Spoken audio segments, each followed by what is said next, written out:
I should have been the first question, quite frankly, Ken. Can you believe there was a live tackling period in the Kevin Stefanski training camp? Amazing. Yes, I told you guys months ago that this was going to be a much different camp, and certainly it already is, but tough to get 4 guys first-team reps, so I understand why it probably hasn't happened yet, but I do think he has earned the opportunity because he throws an incredibly good ball, a very catchable ball, and he's just so accurate. His ball placement is excellent. They had a play at the end of practice the other day. He had a great rollout and a throw there kind of in that live period at the end of practice, which was... What if the Browns have completely overlooked the finest QB in their camp? Not due to talent, not due to effort. However, he is not the guy they expected to be great. Right now, the battle between Dillon Gabriel and Shedeur Sanders is quietly becoming one of the most lopsided quarterback matchups in the NFL preseason, and not in the way most expected. One is throwing lasers, reading defenses like a pro, and demonstrating impressive poise under pressure. The other?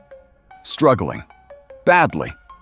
Nonetheless, the representatives keep going to the wrong person. Fans wonder if this is truly a competition, or if the coaching staff has already made a decision. Back to Shedeur in that hungry dogs, the opportunity period. There was a one-on-one for the push-ups on the line. Luke Floria made a great move on kind of a deep over, got around the corner. It had to be layered in kind of over him out in front. It was a perfect ball from Shedeur. So, yeah, I've been very, very impressed with him. And, you know, all people saying, oh, it's going to be a circus, it's going to be a circus. It's absolutely nothing. He comes in, he works really hard, and he's... Because the figures are not close. The movie isn't close. And what happens behind the scenes? Yes, this is when the narrative truly gets intriguing. Dillon Gabriel was the center of attention when he arrived at Browns camp. 6 years of college experience, a reputation for making high-level decisions, and a media narrative that portrayed him as the smartest quarterback in the room. Some even stated he possessed first-round talent from the neck up. Coaches lauded his processing speed, and it seemed like the position was his to lose. But this is exactly what is happening. While Gabriel was being praised, Shedeur Sanders was silently grinding and outperforming. No hoopla or headlines, just results. Shedeur's throws were high in velocity, accuracy, and command right away. His presence in the pocket appeared serene, not hectic. And with each exercise, the distinction between them became increasingly obvious. Nonetheless, Gabriel continued to receive the benefit of the doubt. They want somebody who's going to be able to run the offense, minimize mistakes, make good decisions, things like that. They use those words a lot, processing speed and decision-making, when they talked about Dillon Gabriel, especially in the spring. Don't forget, he has a whole lot of experience from college football, 6 years worth. So they were impressed with his processing speed to the point where they said, like in the spring, they were putting more on his plate than they initially thought they were going. It wasn't simply about who looked best. It was a question of who was better. The figures told a single story. The film conveyed the same story. Still, the coaching decisions did not appear to be in line with what was happening on the field. Nobody expected Sanders to outperform a 6-year veteran, but that is exactly what is happening right now.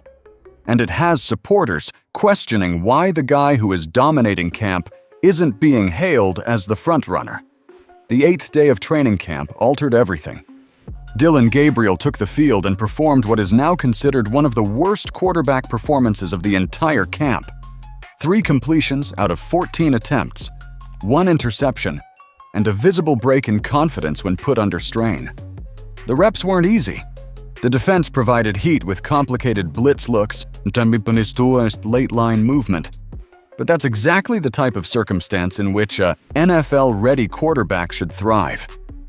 They are intrigued by Dillon Gabriel.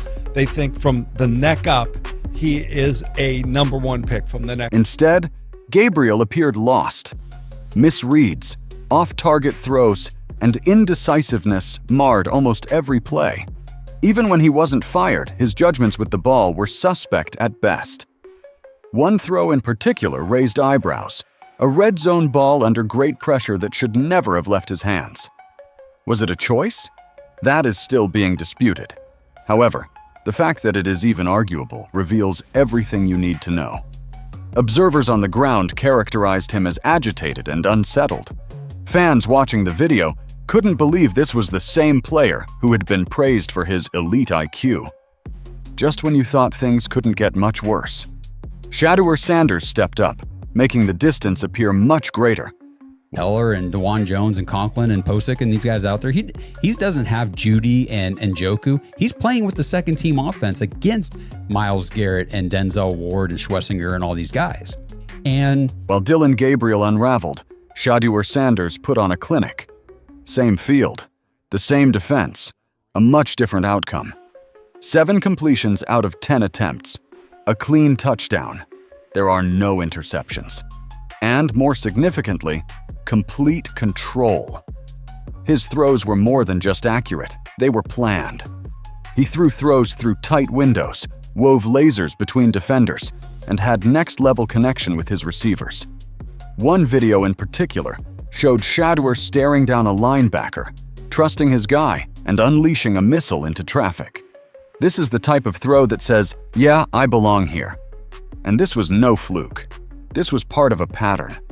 Sanders has now linked several clean practices with no picks, great readings, and sound decision-making under pressure. His mechanics appear sharper.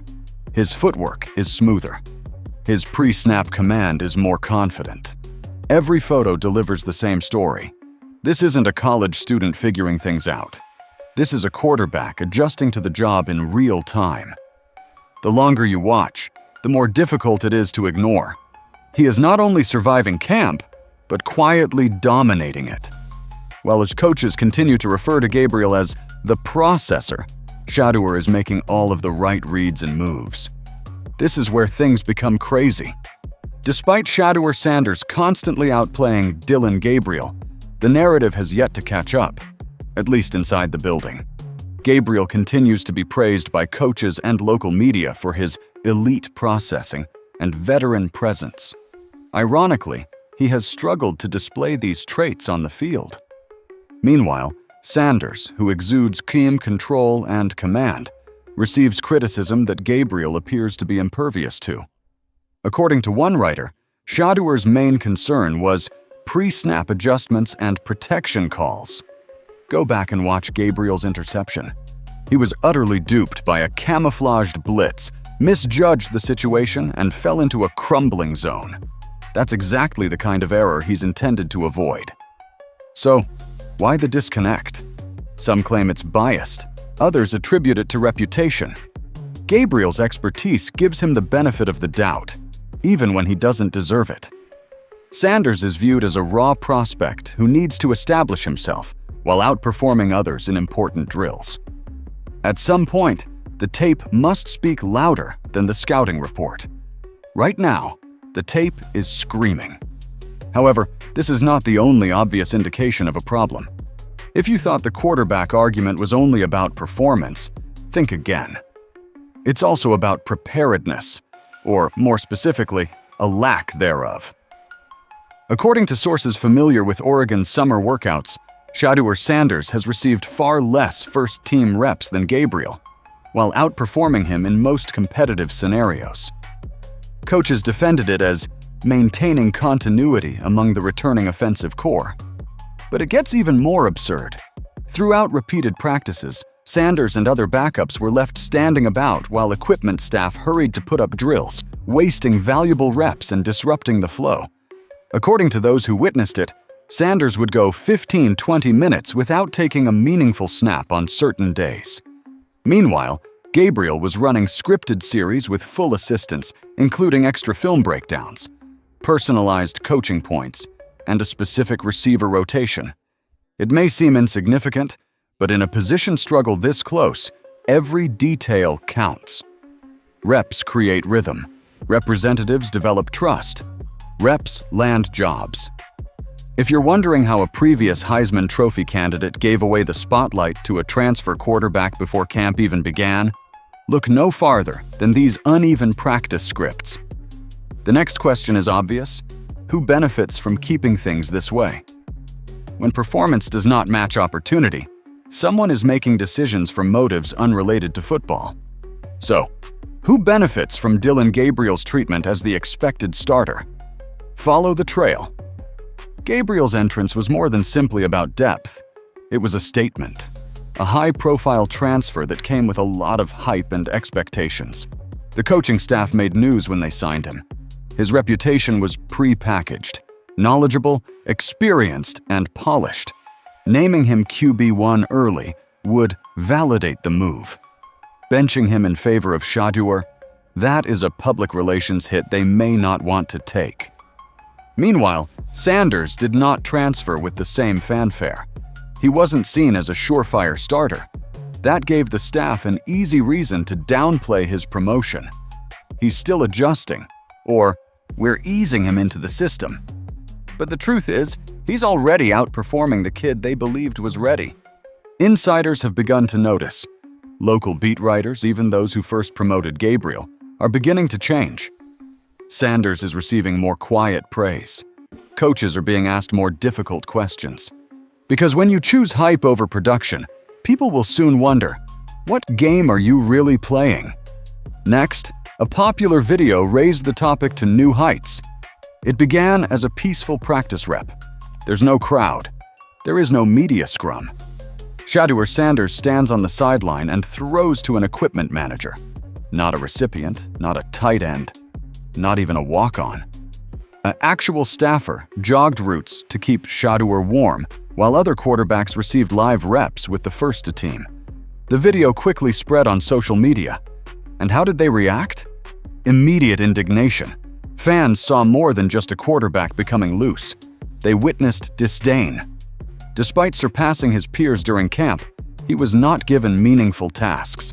Meanwhile, Gabriel, who had just had a poor session, continued to receive top reps, high fives from coaches, and personalized receiver drills. It seemed like a message, and not a subtle one. The comment section was buzzing with questions like, why is Shedeur throwing to a trainer? Bro just threw a dime to a clipboard. It's political, not football. Former players also weighed in, calling it one of the most blatant mismanagements of reps they'd witnessed in years.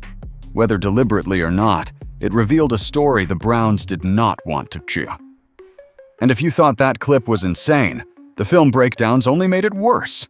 Forget the rumors. Forget about politics. Just watch the videotape. Play by play, the distinction between Shedeur Sanders and Dillon Gabriel is not subtle. Rather, he is overt. Gabriel's release is slow, his reads are conservative, and his deep ball is flat, uneven, and frequently underthrown. He appears to be trying not to make a mistake, rather than aiming to earn the job. Now compare this to Sanders. He is making second window throws with anticipation. He is altering protections in the middle of the game. He's dodging pressure by resetting his feet and firing ropes across the center. One video shows him enticing the safety with his eyes before zipping a strike into the seam for a potential touchdown. That's NFL-level processing, and he's doing it without the complete support system Gabriel receives every snap. Coaches say, the eye in the sky doesn't lie. So, the eye is screaming. Every frame of the picture reveals who is truly in power. Off the record, even players are saying the same thing. Sanders looks like quarterback number one. But here's the thing. The longer the team ignores the footage, the louder the outside pressure becomes. And if the Browns don't make a change soon, this might turn into much more than a preseason depth chart. The surprise quarterback rivalry has emerged as the defining theme of the Browns' offseason. Shedeur Sanders is not just making noise. He is pushing a choice that might change the course of the entire franchise. If the Browns give Sanders the keys, it represents a radical new approach, a fresh start based on confidence, speed, and bold play-making. However, if they persist with Dillon Gabriel despite the obvious evidence and rising rumors, issues about leadership and direction will only grow. One thing is certain, the Browns stand at a crossroads. The coming weeks will determine if they have the fortitude to embrace change or rely on familiarity. In any case, this is more than a quarterback duel. It has the potential to be a watershed moment for the entire organization. And as the cameras roll and the whistles fly, one reality remains. Skill and guts will always find a way to the top in football. Stay tuned. The Browns' future may be closer than you realize.